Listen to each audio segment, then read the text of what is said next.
पड़ा तारीख एही दिन अकाउंट को आसीबो पीएम किसान रो 19तम किस्ती टंका जानिबा केबे सही तारीख ता पूर्व वीडियो को लाइक और चैनल को सब्सक्राइब करि नियंतु।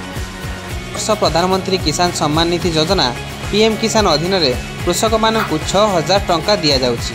एही टंका कृषकों बैंक अकाउंट रे 2000 टंका लेखाएं 3टी किस्ती रे जमा करा जाए। आगामी दिन में एही योजनार 19तम किस्ती मिलवा को जाउछि। एहाको अपेक्षा करी रहितिबा कृषकों लगी खुशी खबर, कारण केबे एही टंका अकाउंट को आसीबो ताहा जणा पड़िछि। पीएम किसान रो 19तम किस्ती टंका कृषकों अकाउंट को आसंता मासरे आसीबो। प्रधानमंत्री नरेंद्र मोदी आसंता मासरे बिहार गस्तरे जिबे। एही गस्त काल रे फेब्रुआरी 24 तारीख रे किसान टंका आसीबो। एने कृषि मंत्री शिवराज सिंह चौहान सूचना देइछन्ति।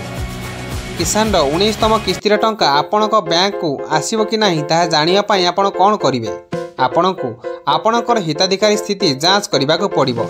एथिपई प्रथमे पीएम किसान रो ऑफिशियल वेबसाइट को जांतु एवं सेठारे फार्मर्स कॉर्नर विकल्प खोजंतु एवं ता उपरे क्लिक करंतु। एहा परे आपणकु लाभार्थी स्थितिर विकल्प देखाजिवो एवं आपणकु एहा उपरे क्लिक करबाको पड़िबो। एबे आपणकु आपणक सामने देखाउथिया ड्रॉप डाउन मेनू रु आपणकर राज्य जिला तहसील तथा ब्लॉक किंबा ग्राम चयन करबाको पड़िबो, जहा परे आपण आपणकर स्थिति देखिबा संभव हेई पारिबो।